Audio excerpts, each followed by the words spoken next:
오늘 하나님께서 우리에게 주신 말씀은 갈라디아서 4장 1절에서 7절의 말씀입니다. 갈라디아서 4장 1절에서 7절의 말씀입니다. 함께 읽겠습니다. 시작. 내가 또 말하노니 유업을 이을 자가 모든 것의 주인이나 어렸을 동안에는 종과 다름이 없어서 그 아버지가 정한 때까지 후견인과 청지기 아래에 있나니 이와 같이 우리도 어렸을 때에 이 세상의 초등학문 아래에 있어서 종노릇 하였더니 때가 참에 하나님이 그 아들을 보내사 여자에게서 나게 하시고 율법 아래에 나게 하신 것은 율법 아래에 있는 자들을 속량하시고 우리로 아들의 명분을 얻게 하려 하심이라. 너희가 아들이므로 하나님이 그 아들의 영을 우리 마음 가운데 보내사 아빠 아버지라 부르게 하셨느니라. 그러므로 내가 이후로는 종이 아니요 아들이니 아들이면 하나님으로 말미암아 유업을 받을 자니라. 아멘. 아멘. 예, 마지막 한 주가 이제 남아서 오늘 이제 찐 회복이라는 주제로 말씀을 전하게 되었습니다. 지난 3주 동안 주셨던 말씀들을 한번 생각을 해보시면 우리의 삶 속에 진짜 부름으로 우리를 하나님의 사람으로 불러내셔서 진짜 복음을 우리에게 허락해 주시고 그리고 복음 가운데 진짜 능력을 행하는 삶을 우리에게 허락해 주셨다. 그러면 이제 이번 한 주 동안에는 어떤 기도를 해야 할까? 이 갈라디아서가 총 6장으로 되어 있는데 3주 동안 3장밖에 못했어요. 예, 남은 게 3장인데 여기에 한 가지 중요한 포인트가 있습니다. 기초 공사가 잘 되어 있고 그동안 이 갈라디아서의 말씀의 핵심들을 따라오신 분들은 지금부터는 실력 발휘를 할 때입니다. 그러니까 4장, 5장, 6장을 조금 많은 양들을 읽어가게 되지만은 복음의 진리를 알고 복음의 능력을 알고 나의 부르심을 알기 때문에 이제는 진짜 회복하는 것을 위해 기도하고 이것이 그냥 우리 머릿속에 남아있는 지식의 차원이 아니라 복음이 나의 삶에 진짜 역사로 드러나서 회복을 일으키는 역사가 일어나야 되지 않겠습니까? 그래서 이번 주 주제는 찐 회복입니다. 오늘은 첫 번째 회복으로서 우리의 정체성, 내가 하나님의 사람이라는 것을 다시 확인하고 회복하는 정체성의 회복이고요. 내일은 영혼의 공동체, 우리의 셀, 우리의 교회, 우리의 가정이 하나님 기뻐하시는 공동체로 회복되는 것을 위해 기도하고 수요일은 약속의 자녀로 부르심을 받았다. 우리가 약속에 대해서 계속 생각을 했으니까 진짜 우리와 약속하신 하나님의 약속이 무엇인가 이것이 회복되고 붙잡도록 기도하고 목요일에는 이제 자유함, 우리를 자유하게 하시는 주님을 경험하면서 이 자유를 선포하고 자유로운 존재로 살아가는 그런 회복을 우리가 함께 기도하고요. 금요일은 이제 열매를 맺는 것, 성령의 열매, 그 유명한 성령의 열매를 맺는 것을 우리가 생각을 하게 되고 마지막 날에는 복음의 사람으로서의 회복, 완전한 회복. 진짜 우리의 남은 일생을 복음의 사람으로 살아가자. 빛과 소금의 역할, 영광의 사람으로 살아가자. 이것이 이번 한 주의 흐름이 되겠습니다. 오늘은 그 첫날로 하나님의 사람으로서의 회복입니다. 4장 1절부터 말씀을 보시면 1절부터 7절까지의 이 내용 가운데 처음과 끝에 동일하게 들어있는 한 단어가 있습니다. 내가 또 말하노니 유업을 이을 자가. 7절에 가면은 내가 이후로는 종이 아니요 아들이니 아들이면 하나님으로 말미암아 유업을 받을 자니라. 원어로는 같은 것인데 우리를 향하여서 유업을 이을 자다, 유업을 받을 자다, 세자로 표현하면 상속자다. 하나님께서 우리에게 약속해 주신 영원한 생명과 기업이 있다. 우리에게 허락해 주신 하나님의 유업이 있다. 이것을 지금 보여주는 것이죠. 그 1절과 7절 사이에 보면 이제 중요한 것들이 드러나는데 율법 아래에 매여 있는 사람들, 즉 십자가의 속량함, 십자가에서 죽으시고 부활하신 예수 그리스도께서 우리의 모든 것들을 다 값을 치르신 속량함을 경험하기 전에는 율법의 삶을 따라왔다. 이것을 오늘은 한 가지 재미있는 설명으로 표현해주고 있는 것입니다. 유업을 이을 자가 모든 것의 주인인데 어렸을 동안에는 종과 다름이 없다. 종은 아니나 종과 같이 어울려서 지내면서 따라간다. 2절에 보면 그 아버지가 정한 때까지, 이게 굉장히 중요합니다. 우리의 삶 속에서 어려움에 처해지고 아직까지 낯선 경험을 하고 내 삶에서 아직까지는 좀 미숙하고 신앙이 흔들리는데 그것은 아버지가 정한 때까지라는 것이 받아들여지면서 이전 것은 지나갔다. 보라 새 것이 되었다라는 선포로 이어지거든요. 아버지가 정한 때까지 후견인과 청지기 아래에 있었다. 후견인은 그 당시 로마에서는 약 14세까지 그 아이를 키우면서 아이가 그 모든 그 법을 잘 따라가도록 잘 성장하도록 살피는 사람을 후견인이라고 했습니다. 청지기는 25세가 될 때까지 앞으로 받아야 할 유산을 보호하고 관리하는 일을 하던 사람을 말합니다. 즉 분명히 이 유업을 이을 자인 것은 분명하나 아직 미숙하고 어리기에 후견인과 그리고 청지기를 통해서 성장하도록 돕는 것이다. 그런데 지금까지 그렇게 성장했던 이 사람이 아들이 자기가 아들인지를 모르고 그 양육을 받으면서 종인 줄로만 알고 있고 종처럼 살아가면 그것만큼 비극이 어디 있겠습니까? 예수 그리스도를 만나서 하나님의 자녀가 된 사람들에게도 그런 모습이 있습니다. 수십 년 신앙생활을 해도 십자가의 복음과 자유와 십자가에서 주시는 회복의 역사를 경험하지 못하면 끊임없이 후견인과 청지기 아래에 있는 종과 같이 살아가요. 유업을 이을 자인데 오늘 이것이 완전히 회복되어져서 하나님의 은혜 가운데 내가 하나님의 사람인 것을 완전히 받아들이고 새로운 회복을 이루는 오늘 아침이 되기를 원합니다. 그래서 이 말씀을 보면 이와 같이 3절에 우리도 어렸을 때에는 이 세상의 초등 학문 아래에 있어서 종노릇하였다. 종노릇하게 됐던 것은 율법 아래에 있었기 때문인데 4절 같이 한번 읽어보겠습니다. 때가 참에 하나님이 그 아들을 보내사 여자에게서 나게 하시고 율법 아래에 나게 하신 것은 자 여기 4절부터 7절 사이에 보내사라고 표현한 두 가지가 나오는데 4절에서는 하나님이 그 아들을 보내사라고 설명합니다. 그리고 6절 말씀에 보면 너희가 아들임으로 하나님이 그 아들의 영을 우리 마음 가운데 보내사 아빠 아버지라 부르게 하셨느니라. 그렇습니다.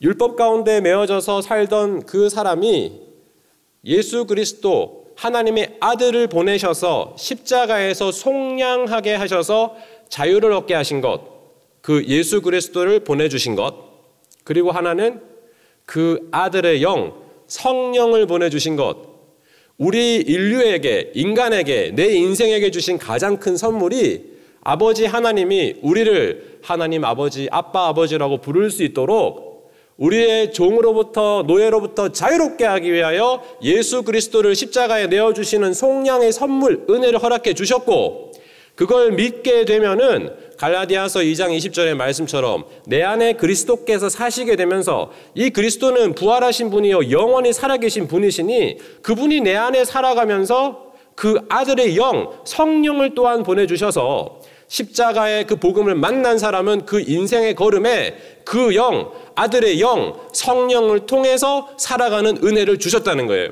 우리에게 주신 가장 큰 선물이 바로 예수 그리스도 그 아들과 그 아들의 영인 성령님이란 거예요.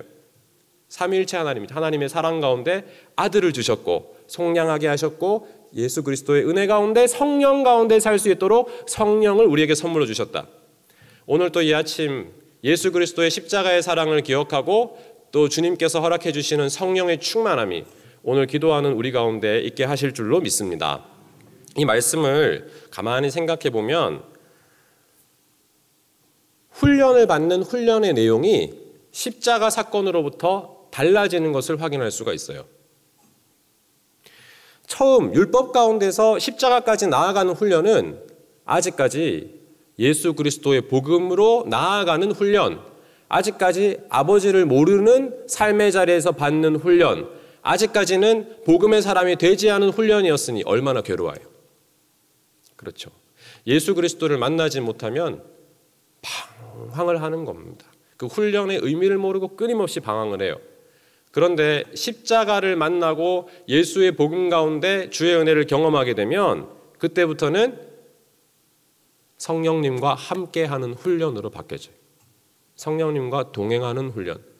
다시 말씀드리면 우리는 인생을 딱 두 가지의 삶을 살 수밖에 없어요. 하나님을 만나기 위하여 몸부림치는 과정이 있나 하면 예수 그리스도를 만나고 성령 안에 있는 사람들은 성령님과 함께 거하며 살아가는 동행의 훈련을 살아가는 것입니다.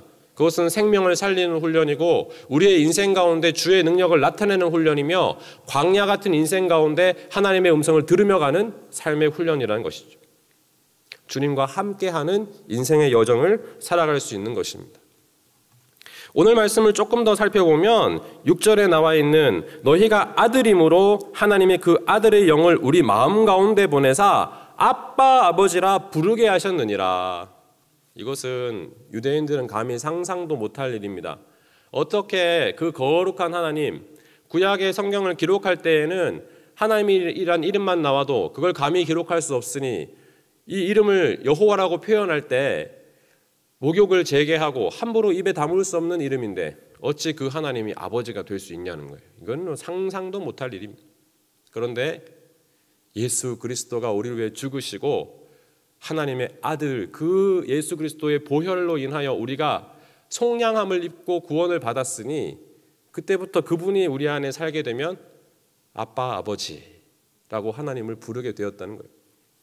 제가 2007년에 처음 목사 안수를 받고 이제 산꼭대기에 가서 목회를 시작했습니다. 군목으로 지내는데 그때 이 얼굴이 초췌한 이 병사 한 명, 키는 크고 잘생겼는데 초췌한 병사가 한 명이 이 형제가 상담을 왔어요. 목사님, 제가 보름 뒤면 저녁인데 고민이 있습니다.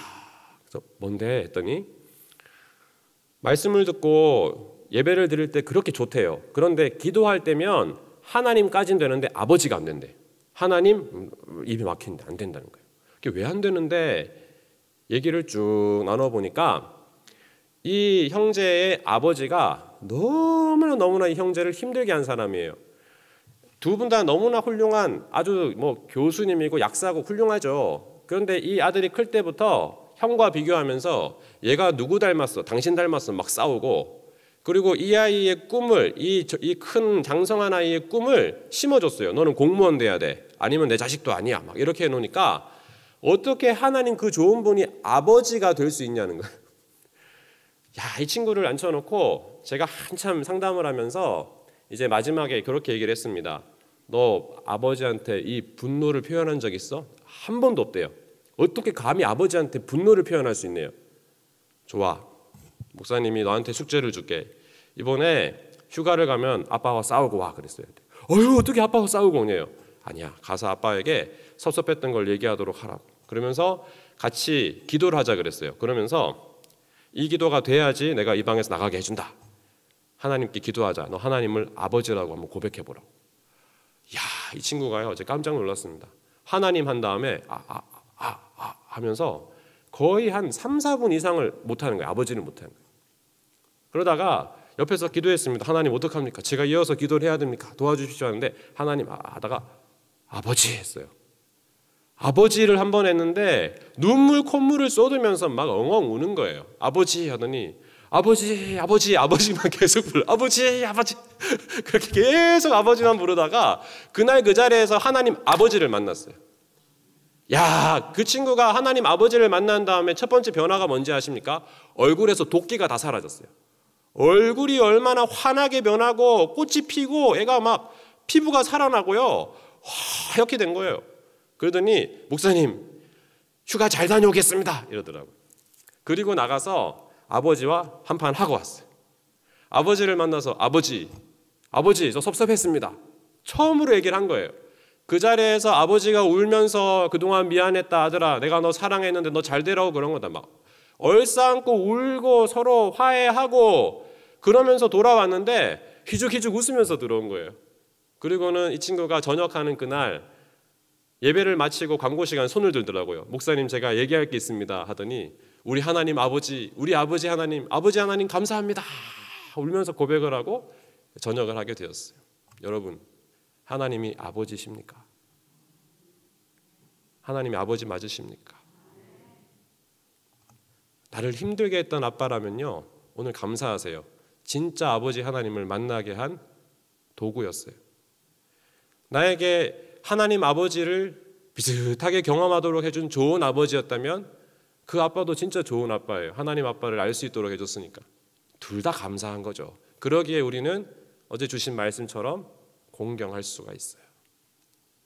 기도할 때 여러분 어떤 기도하십니까? 전능하시고 위대하시고 거룩하신 하나님 이렇게 기도하십니까? 아닙니다. 새벽에 기도할 때는 아버지, 아빠, 아버지. 그러기에 예수님이 무슨 기도를 가르쳐 주셨어요? 너희는 이렇게 기도하라. 아버지, 하늘에 계신 우리 아빠, 하나님은 아빠. 그 뜻이 이곳에 이루어질 줄로 믿어요, 아빠. 이거예요. 아빠 기도를 가르쳐 주신 거예요. 기독교의 복음의 핵심은 아빠를 아는 삶을 사는 자녀의 삶이에요. 오늘 그 첫 번째 회복이 우리 가운데 이루어지기 원합니다. 아빠, 아버지. 오늘 새벽에 일어나서 제가 무한 반복으로 계속 읽고 묵상했던 게 로마서 8장인데, 로마서 8장은 오늘 갈라디아 4장 말씀을 깊이 묵상하는 분들은 이 로마서 8장을 통해서 확인할 수 있는 말씀입니다. 완전히 이해할 수 있어요. 로마서 8장을 오늘 여러분 많이 읽어보세요. 근데 이 로마서 8장은 진짜 영혼의 독립선언을 허락해주는 말씀인데 시간상 다 읽지는 못하고 제가 조금만 읽어드리겠습니다. 1절, 2절은 다 아시잖아요. 그리스도 예수 안에 있는 자에겐 정죄함이 없다. 그렇죠? 생명의 성령의 법이 너를 해방했다 한 다음에 쭉 설명이 나와요. 지금 다 할 수는 없습니다. 몇 구절만 읽어보겠는데 14절부터 17절만 우선 읽어볼게요. 무릇 하나님의 영으로 인도함을 받는 사람은 곧 하나님의 뭐라고요? 아들이에요. 예수 그리스도를 만나고 성령이 인도하는 사람들은 하나님의 아들이에요. 8장 15절은 815 영혼의 광복절을 맞이하게 하는 말씀이에요. 8장 15절 같이 한번 읽어보겠습니다. 너희는 다시 무서워하는 종의 영을 받지 아니하고 양자의 영을 받았으므로 우리가 아빠 아버지라고 부르짖느니라. 할렐루야. 우리는 아빠 아버지를 믿고 아빠 아버지에게 기도할 수 있는 하나님의 자녀인 것입니다. 16절과 17절은 이것을 확인해 줍니다. 성령이 친히 우리 영과 더불어 우리가 하나님의 자녀인 것을 증언하시는, 자녀이면 또한 상속자다. 하나님의 상속자요 그리스도와 함께한 상속자니 우리가 그와 함께 영광을 받기 위하여 고난도 함께 받아야 할 것이니라. 코로나19의 고난의 의미가 싹 달라지죠. 상속자로서 누리는 고난입니다. 예수 그리스도를 만나셨습니까? 진짜 만나셨습니까? 그렇다면 성령께서 주시는 확인이 있습니다. 너는 유업을 이을 자야. 너는 내 자녀야. 나는 너의 아빠야. 라는 거예요. 어떤 고난과 어떤 어려움 속에 있더라도 하나님의 자녀인 것을 포기하지 마시기 바랍니다. 십자가와 부활을 통하여 생명을 경험한 사람은 자녀의 삶을 누립니다. 끊임없이 자녀로서 살아갈 수 있어요. 그러면 이제 얼굴이 펴져요. 그리고 아빠 아버지를 만나니 내 정체성이 직분이 아니에요. 회사의 직책이 아니에요. 또 심지어 집에서 아빠 엄마 부부 이런 게 아니에요. 하나님의 아들과 딸, 그 안에서 누리는 자유함이 있어요. 오늘 하나님이 우리 모든 새벽에 기도하는 영광의 성도들에게 자녀의 기쁨을 회복시켜 주실 줄로 믿습니다. 그러면 그 어디나 하늘나라라 고백할 수 있어요. 함께 기도하겠습니다.